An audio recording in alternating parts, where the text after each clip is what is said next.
Welcome back to episode 121 of the Chaos Ball podcast. I simply cannot believe what the Seattle Mariners are doing. It's unfathomable what they're doing right now. It's unprecedented. That's a fact. They've literally never been 2-0 in the ALCS before. But here we are.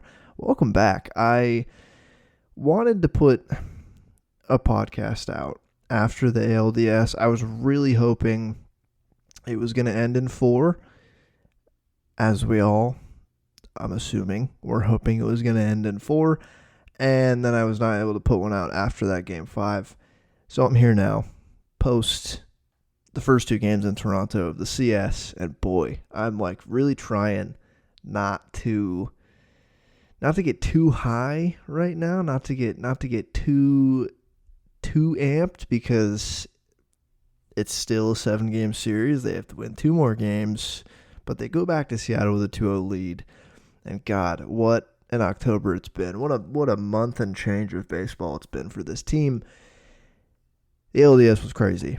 That series was insane. I'm sure you've heard it recapped numerous times, or recapped it yourself in your head numerous times already, like I have. And I'm not going to spend a ton of time talking about the ALDS since we are well into the championship series right now, but I think I could probably spend an hour just breaking down each inning of Game 5. Probably. I think I could do that to myself if I wanted to. But thank God they won.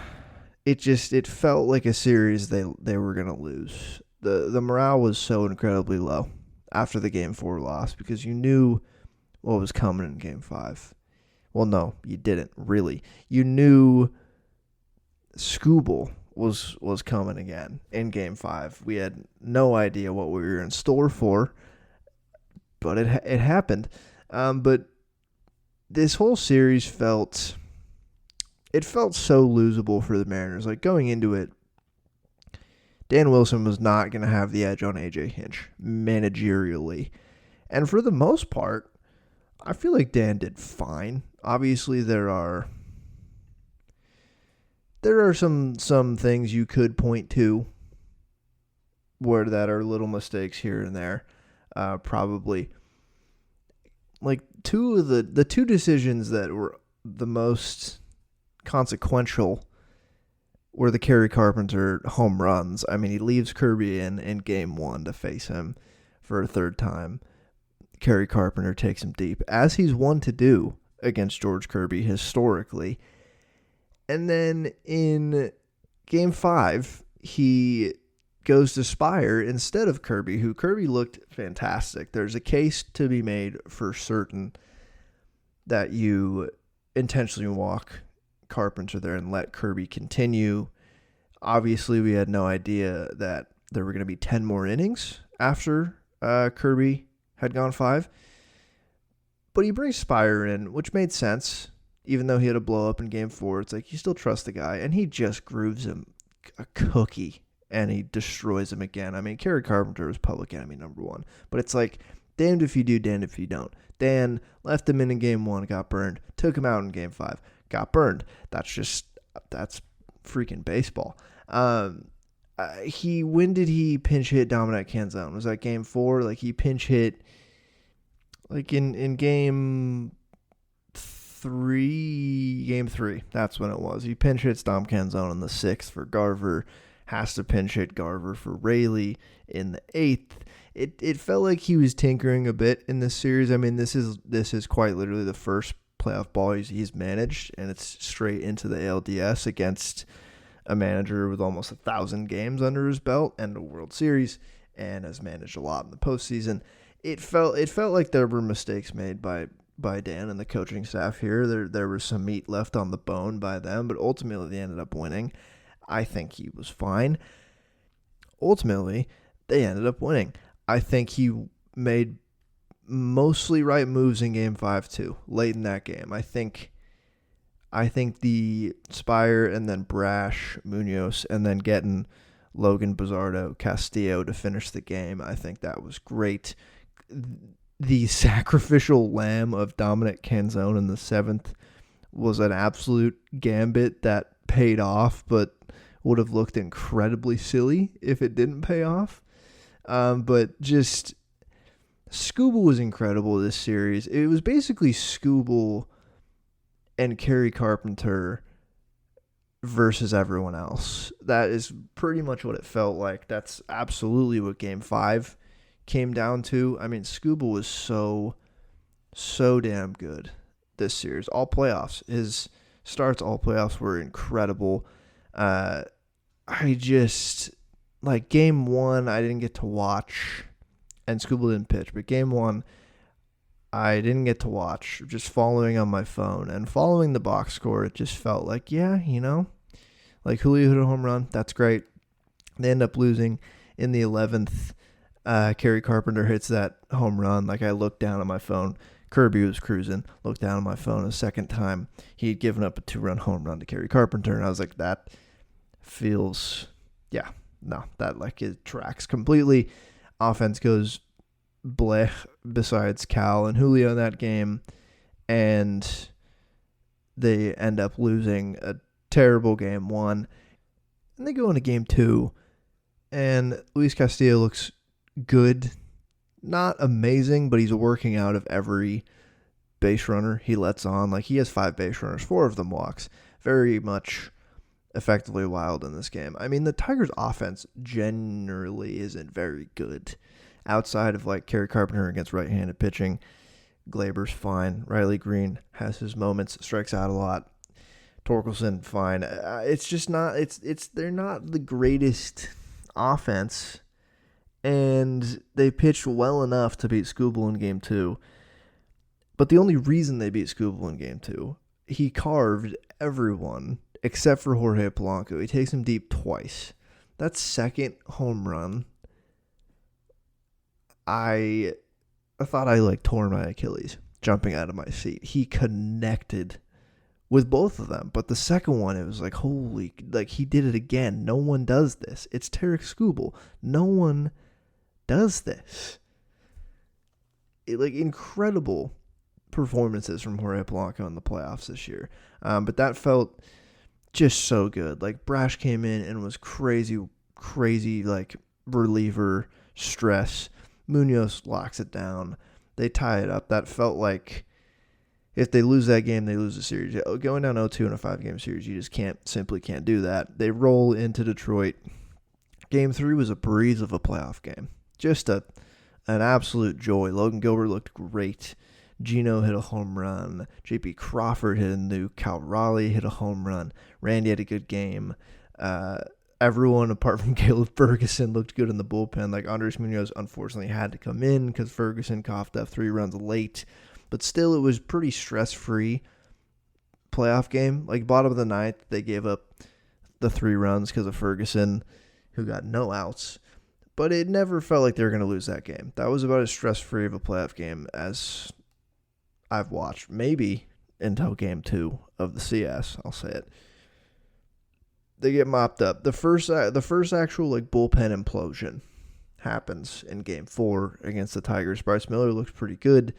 You put in a guy who's been amazing for you all year in Gabe Spire. He coughs up a couple runs. Same with Bizzardo, who gives up 3 runs. Vargas comes in and gives up a couple. This is really the only blemish on the bullpen as a whole so far this playoffs. They've really been solid. And this just, it felt so demoralizing to watch this game slip away from them.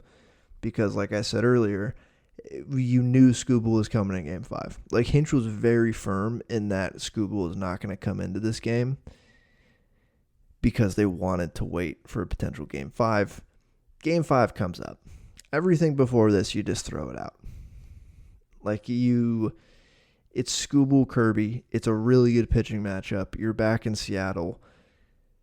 It is, it's an elimination game. It's a must-win for either team. Obviously, every game in the playoffs is a must-win, but this is Game 5.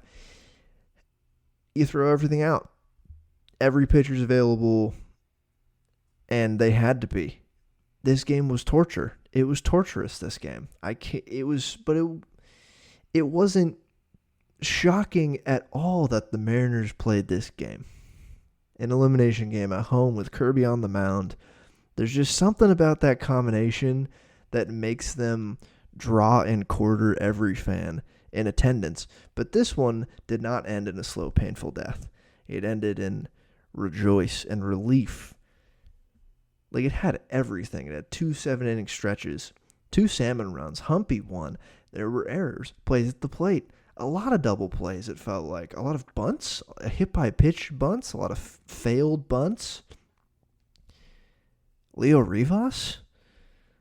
I think the funniest part of this game is, like I mentioned earlier, Canzone just got sacrificed. Like, it was so funny to like Garver. They took Garver out when they put in Tyler Holton to face Canzone, who was pinch hitting for Garver.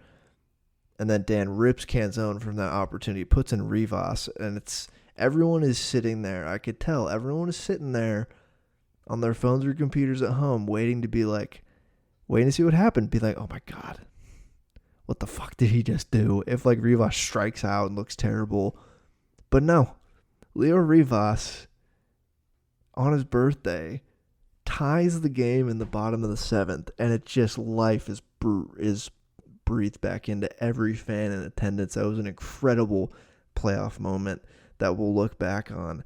Like an improbable man to do it, but it also felt just. It felt very right that Leo Rivas was the one to do that. Because it just felt like he had kind of done, like he had that walk-off home run last month.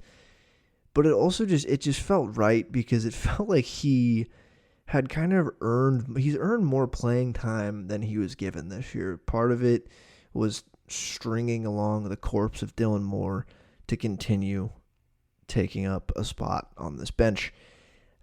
Part of it was just how the roster was constructed and the lack of like flexibility with Polanco being a DHE type and wanting to get Cole Young playing time because he's one of your top prospects. It just felt like Leo Rivas had earned more than he was given this year. But he has his moment in the playoffs, and who's to say he's not going to have more moments in the playoffs? But this is like moment of his career, and he roped it. It was not a cheap single. He stung that thing. Polanco scores, game tied, and then they play 8 more innings after that. They play 7 more innings after that. I think I went through every emotion because it was torture, it was relief. I think I by the end of it, I was just at acceptance of this game is going to end at some point, and I'm going to be relieved at either outcome, coupled with either sadness or elation. And I feel like if they won that game in the 8th or 9th in regulation, within the 9 innings, I would have been like more jumping up and down, screaming, versus after that game ended in the 15th, I was super happy, but I just like fell on my couch with a blanket over my face, just like, oh my God. I was just relieved that they won. If they lost, I cannot imagine what I would have done. I feel like I wouldn't have moved. I would have been paralyzed the entire night. Overcome with emotion and relief, and just it was unreal scenes. The pitching in that game was awesome.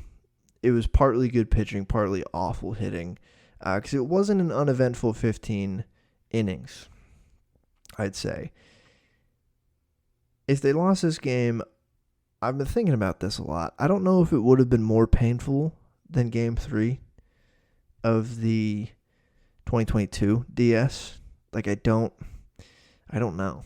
In a vacuum, Game 3 of the 2022 DS was undoubtedly a more painful loss. Like, let's say the Mariners lost in the 15th to the Tigers. I still think, comparing them, like, pound for pound, that is a worse loss. 18 innings scoreless at home against your biggest rival, and losing in that game is worse. However, this was a Game 5 The 2022 JS was a game 3, so the Mariners were just trying to survive in 2022. I think the vibe around the team, like I've talked about this before, was more kind of happy to be there. Like, it's obviously you want to go all the way if you're in the playoffs, but it felt like the start of something in 2022. Right now is in the thick of when they should be contending. And they're the 2 seed right now against the Tigers, who were a lower seed than them. That's the only reason they're in Seattle for Game 5. And if the Mariners lost, it would have been like one little thing goes their way and they're to the championship series, whereas in the DS in 2022, one thing goes their way, they have to win 2 more games after that. So I think losing to the Tigers here might have been more painful given all the extra context surrounding this. I have more to say about this game, really. I wouldn't have taken Skubal out. He went 6 innings, gave up 1 earned run, 13 strikeouts. He was unhittable. Like, he had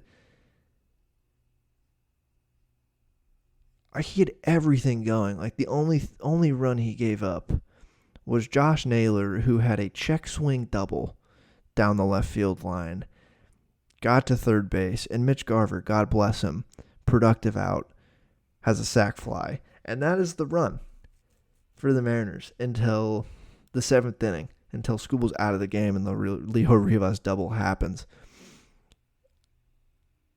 You have Kerry Carpenter hitting a home run in the top of the 6th. And Skubal comes back out and gets everyone out again in the bottom of the 6th. He is at how many pitches? 99 pitches at that point. 2 hits, 1 run, 13 Ks. I'm leaving him in. Like, I was actually shocked that Hinch took him out. Like, he's on, at that point, short rest. He had already thrown 3 games in the playoffs. That was his 3rd game. But I think I'm just living and dying by Skubal. If Skubal comes out in the 7th and gives up a few runs and they lose that game, I am happier than you putting in the bullpen and like Kyle Finnegan giving up that run in the 7th. Like, I'm just letting Skubal go. Maybe that's an irresponsible take for his overall health, but I bet he would have wanted to do that. I bet he would have been like, hell yeah, I will stay in this game. I was shocked when they took him out. I was so sure they were going to win in 9 innings, I should say. Once they took him out, I was like, this is the opportunity, and they took advantage of it immediately. That's when they tie the game. Again, they play until the 15th after that, but I think I would have left Skubal in. And then it was not an uneventful 15 innings. It was, runners were on base constantly, and each team were finding new and inventive ways to squander runners on base and runners in scoring position. It was impressive. An impressive feat from both of these teams that I only really feel like could happen in Seattle, in that ballpark. There's an energy. It's not only the environment, obviously, that's depressing runs and suppressing runs, not depressing runs. It's just the overall energy that compels teams to make outs in unique ways, I feel like. But the pitching was good. Like, Munoz looked really shaky, but still got through it, and feel like he found himself on the last batter he faced of the night finally. And then Logan Gilbert comes in, first time in relief for him in his pro career, and looks great. Bizzardo comes in, the hero that he is. This was the outing of the night for me, was the Bizzardo. Went 2 2/3, gave up 1 hit, 1 walk, 4 Ks, dog. And then Luis Castillo comes in and ultimately gets the win. Looked great in relief. He only needs to go 1 1/3. Probably was going to go more if they didn't end up winning. And then, of course, who else wins this game but Polanco in the bottom of the 15th? Like, I was so upset they didn't win the game when Jack Flaherty was on the mound. It felt like they really needed to win. Like, I think they could have stood in the box and they would have won that game before the 15th. with Jack Flaherty. He did not have it. I was so pissed that he got through 2 scoreless innings with the way he was looking. Then the 15th, the writing was on the wall almost immediately. Tommy Kahnle comes in. JP singles. He hits Randy. Intentionally walks Julio to load the bases. And that was after a Cal line out. It felt like that was going to be the walk-off, but he did not end up walking it off. Loads the bases. And so far, the Mariners' playoff MVP, Jorge Polanco, comes to the plate and just hits a nice single to right field to score JP. Nothing fancy. Just some blue-collar hitting from Jorge Polanco. Just getting it done.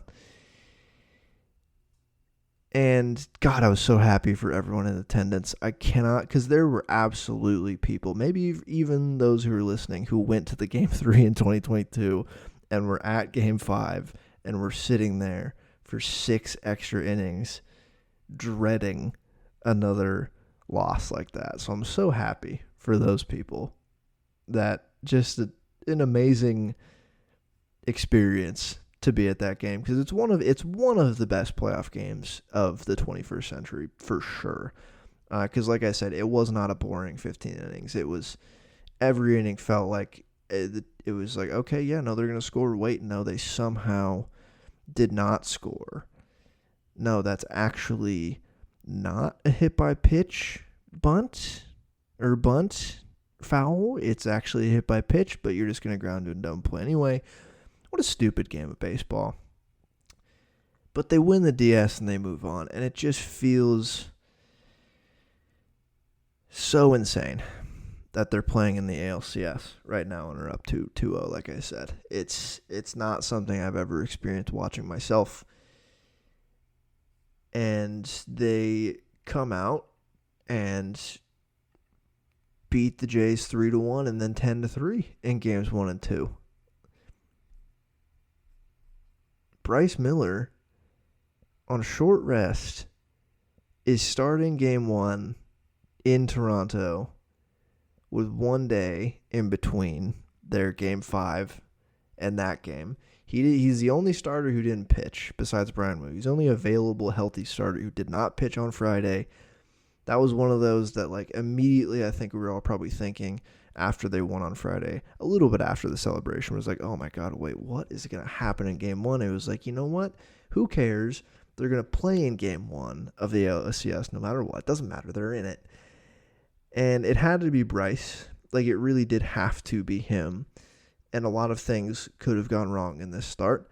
I felt like a lot of us probably felt like we were going to see Emerson Hancock at some point in this game, probably some Carlos Vargas, Bizardo, because he pitches every game. He pitched in all 5 games of the DS. And it just felt like a house money game. Like, it felt like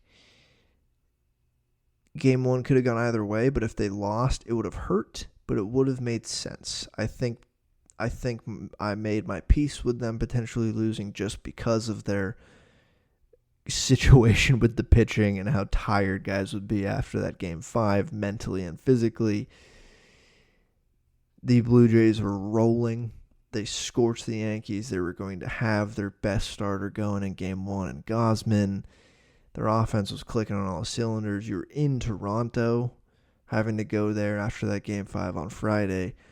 It just felt like house money they were working with for Game 1 specifically. And Bryce Miller, in the biggest start of his life on short rest, turns in a shift, a quality start. 6 innings, 3 strikeouts, 3 walks, a run, 2 hits. Gives up a leadoff tank to George Springer. And then the Jays get 1 hit after that.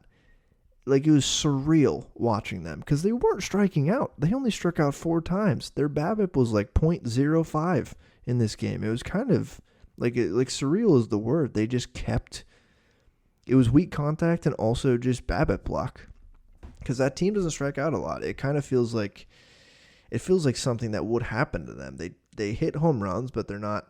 They don't hit as many home runs as the Mariners. They strike out less than the Mariners and make contact. And that game, they just couldn't get anything going. Bryce Miller settled in, looked great, like maybe his best start of of the year given the circumstances.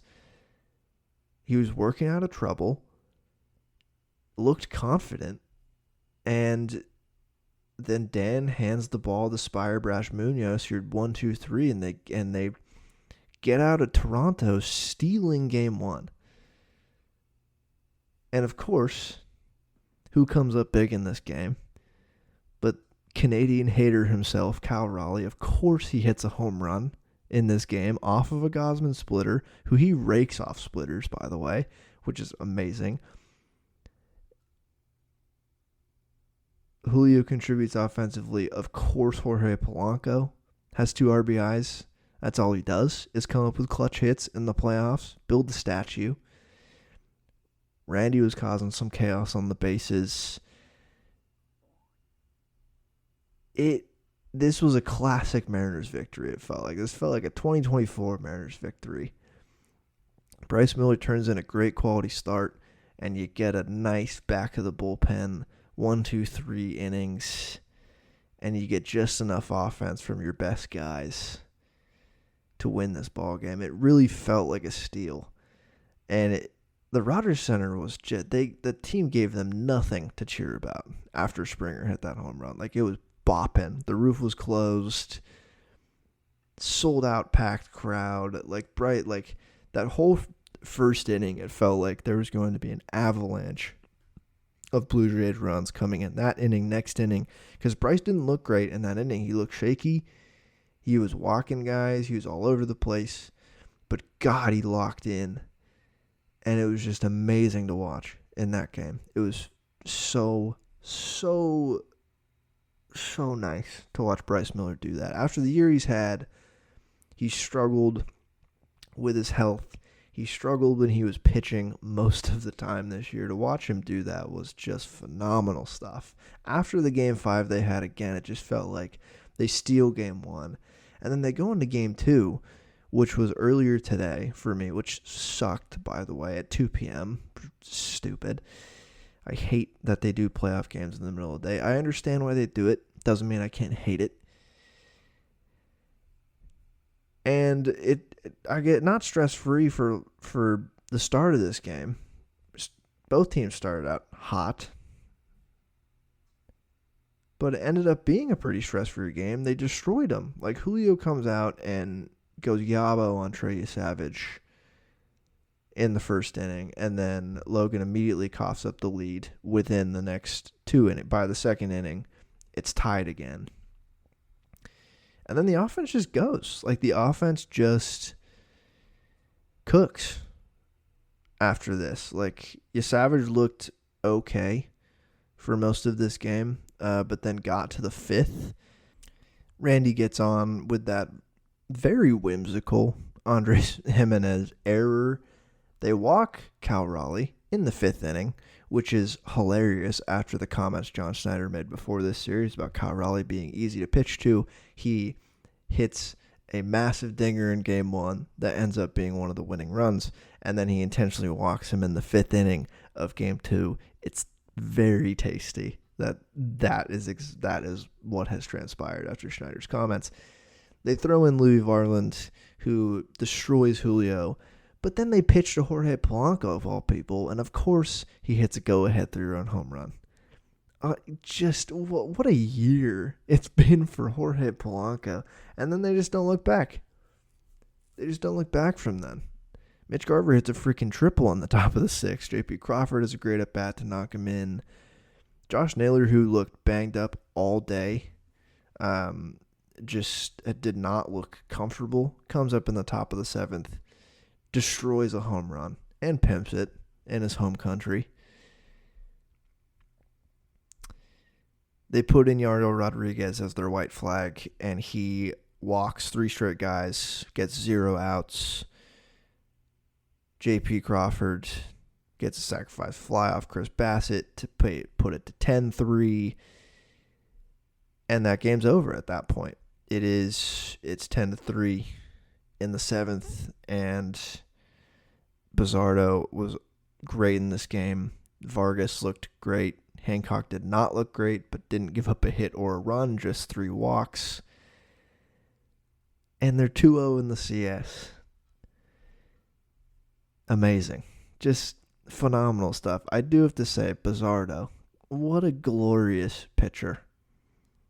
He has been warming up. He was warming up in game one.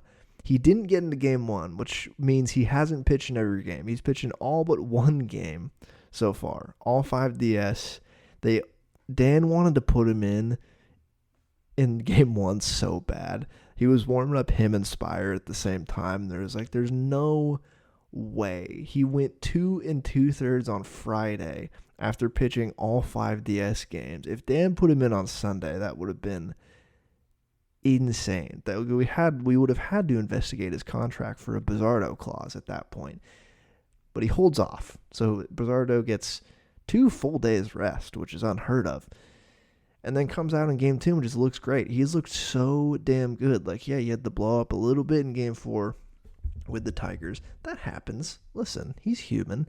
But apart from that, like he's spinning his breaking pitches, but what's been so impressive continually this year, but definitely so far in the playoffs, is that front door two-seamer to lefties has looked phenomenal in the playoffs. It's been so effective, which is great because he's, dare I call him platoon proof? Like they can kind of just throw him in at any spot in the lineup right now, and I'd be pretty damn confident he's going to get the guys out.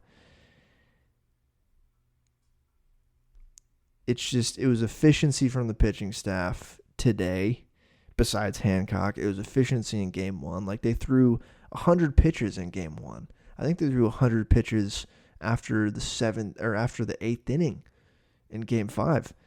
100 pitches for a one pitching staff in one game is awesome, especially in the playoffs. They were efficient again in game 2.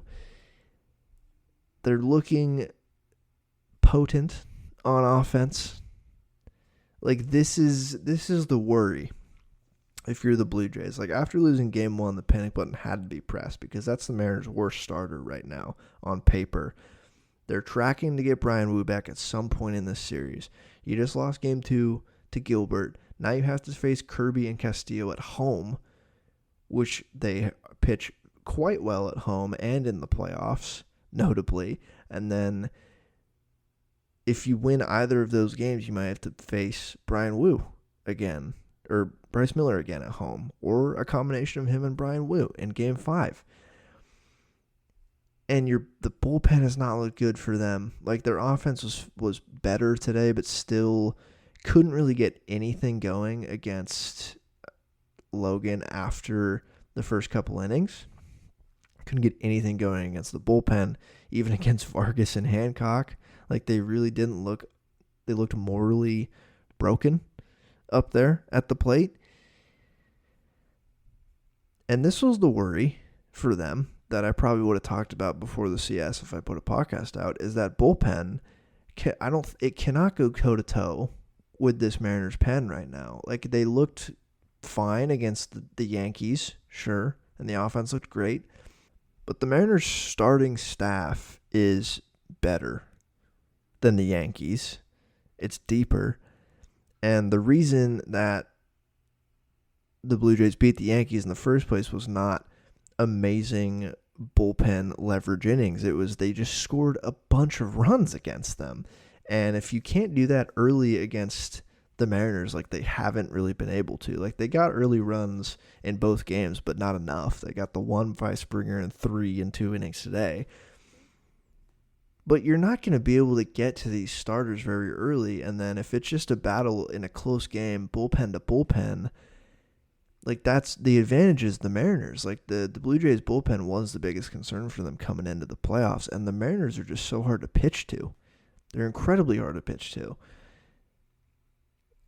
And everything has kind of gone wrong and about what you could expect if it was going to go wrong for the Jays in these first 2 games. Now I'm still respecting them. They're a very good team. The offense is still very good.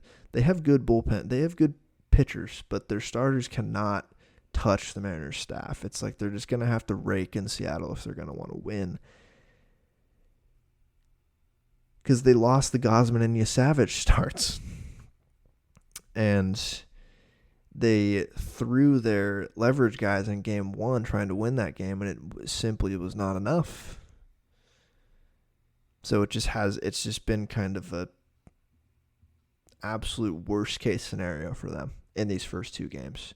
And that was the biggest concern, is that bullpen, can it hold for the whole October? And so far, it's not.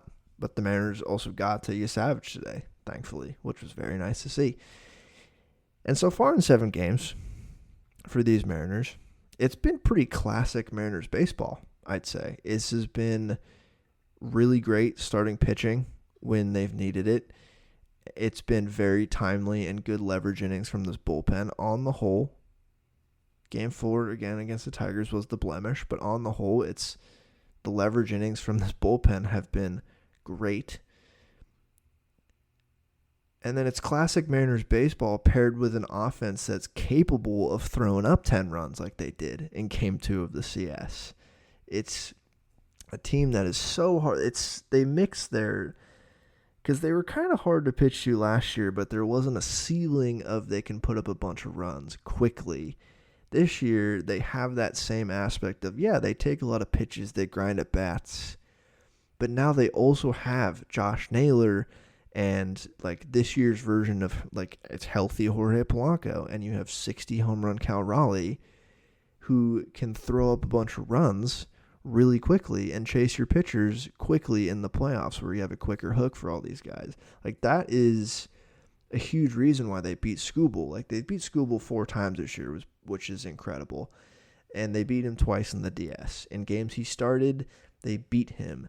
Now, he did carve in both of those games, but he didn't go especially deep in those games like he can do if he's absolutely carving. Like, he didn't give up a whole lot of hits to the Mariners. He struck a lot of them out, but they made him work for it. And that's been the modus operandi of this team is grinding out at bats and taking a lot of pitches. Like, going into this year, you had Randy and JP, who are 2 of the leaders in the league perennially of pitches per plate appearance. They walk a lot. Randy gets hit a lot, but they also just take a lot of pitches.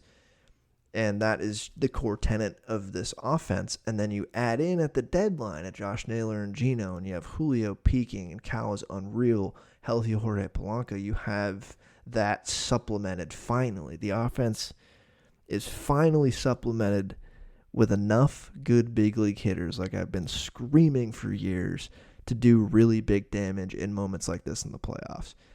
There's a reason that Fangraphs had the Mariners as the most likely team to win the World Series going into the playoffs. It was 1, the American League wasn't especially strong, and 2, they hit a lot of home runs. And teams who hit a lot of home runs and can pitch statistically do better in the playoffs because you can do damage quickly.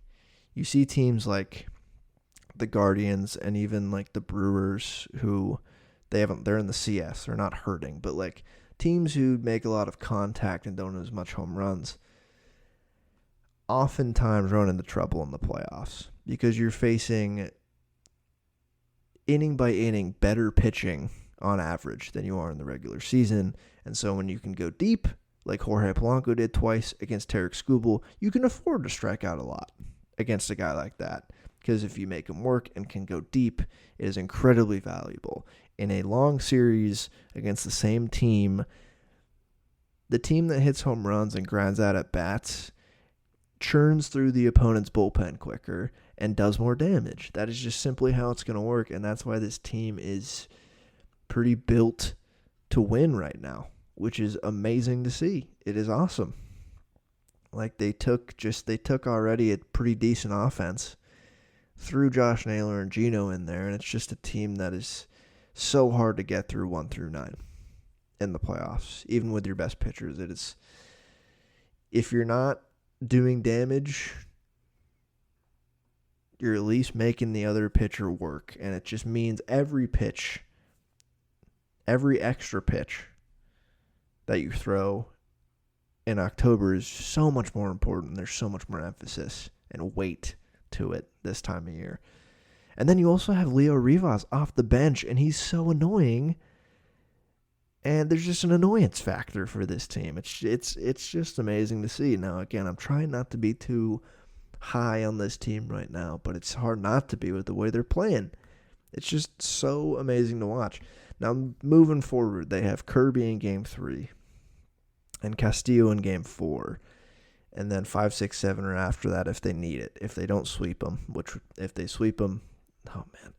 Oh, God, they could sweep them. They're in position. But you're feeling good about that. You're feeling so good about that if you're the Mariners. You got you stole the win in Game 1. You got a fine start from Logan and a great bullpen effort in Game 2. And then the starters you want to pitch at home, whose profiles don't exactly match up on the road as well in Kirby and Castillo going at home. Everything is coming up, Milhouse. Everything is coming up pretty much exactly as you'd want it to.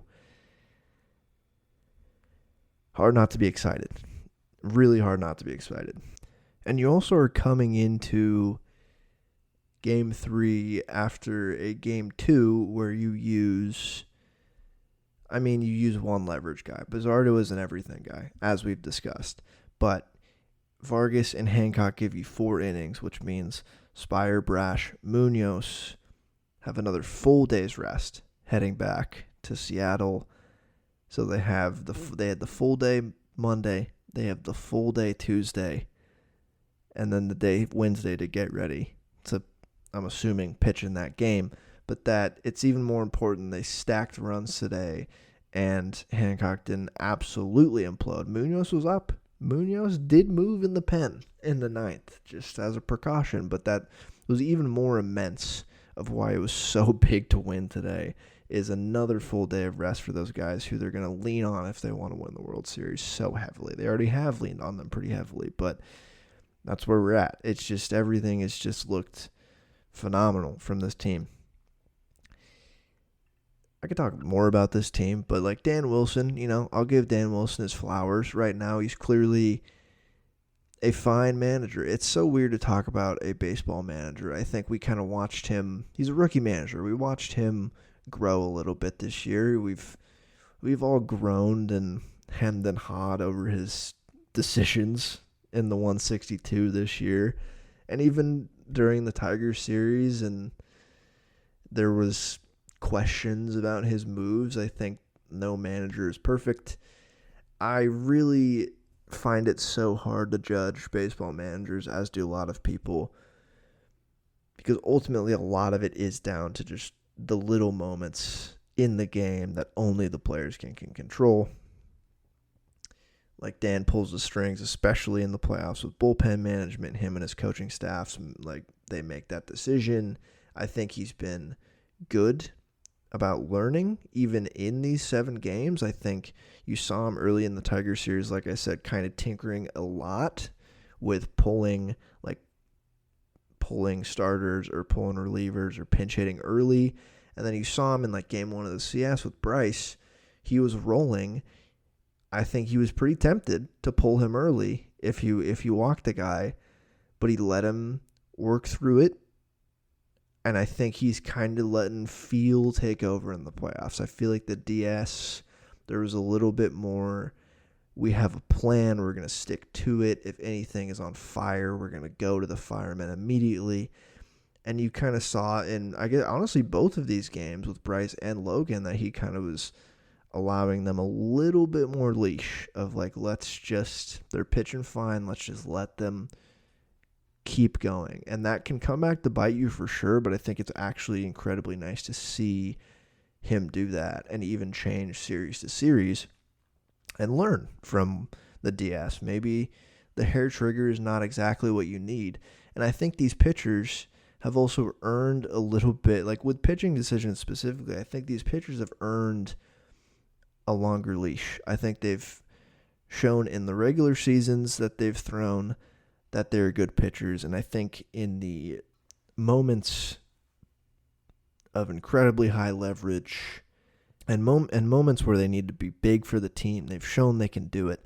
So they've earned that right to work through it a little bit, and I think Dan in these first 2 games of the CS is expressing that. And I think he's clearly getting better as a manager. I don't know if he's good at the in-game decisions. I'm on the fence. I feel like he's neither good nor bad. I don't think he's great. I don't think he's terrible at these. I think there's so much with a baseball manager that goes on behind the scenes that I'm inclined to believe that he has been a good guy to get the guys rallying around him. Like, I think part of it is just a mindset thing. I think September showed it. I think it showed so far in October that so much of a baseball manager is just curating a vibe and corralling all of the men in that clubhouse to rally around a common goal. And that's not an easy thing to do. And I'm inclined to believe, after seeing this team now, that he's probably pretty decent at that. So I think the hiring a former franchise catcher mold of manager may be a good move. I'm still not ready to declare him a good manager. I don't even know if there are good managers of baseball. There might be a couple. It's just so hard for me to say. And I'll never know what goes on in that clubhouse. Guys can talk about it. We'll never know. The speeches he makes, however he manages guys individually, I think it's probably working a little bit, you could say. So there's something. I think his team has a good balance of player leadership too. Like, there's young guys, but even the young guys have not been with the team for a while. Like the Julios of the world, like Julio and Cal, even like Bryce, Brian, Logan, George. Those guys are still like in their first contracts. You could say like kind of younger-ish for in baseball years. But they've been in this organization for long enough where they can lead. And then you mix in guys like Gino, who were off the team and on the team, and like even Mitch Garver. Like, I think this team has a pretty good balance of that. And it's just, I love this team. I really love this team. They're doing something special right now.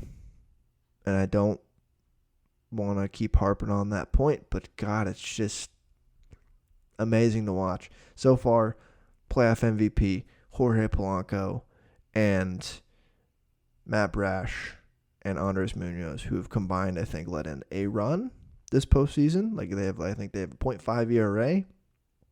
Those are the MVPs. Honestly, more Polanco.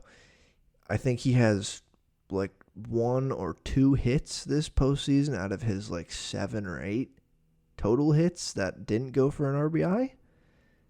It's felt like he has come up big in every moment he's been asked. And God, it's wonderful to see. And he's playing second base, which earlier on in the year, didn't know if he was ever really going to play the field ever again, it felt like. So it's good to see that he's also playing second base, which is phenomenal. But I'm going to leave it here. They come back to Seattle on Wednesday, Thursday. I don't know if I will pod before this CS ends. It kind of depends on how many games it goes. But Godspeed to this team going back to Seattle 2-0. Let's finish it in Seattle. This series cannot go back to Toronto. They need to sweep or gentlemen sweep. If they are going back to Toronto, it'll be nervy if they're having to go back there. So let's not. Let's end it in Seattle. And I'll leave you with that. I hope you have a great rest of your week. And of course, go Mariners.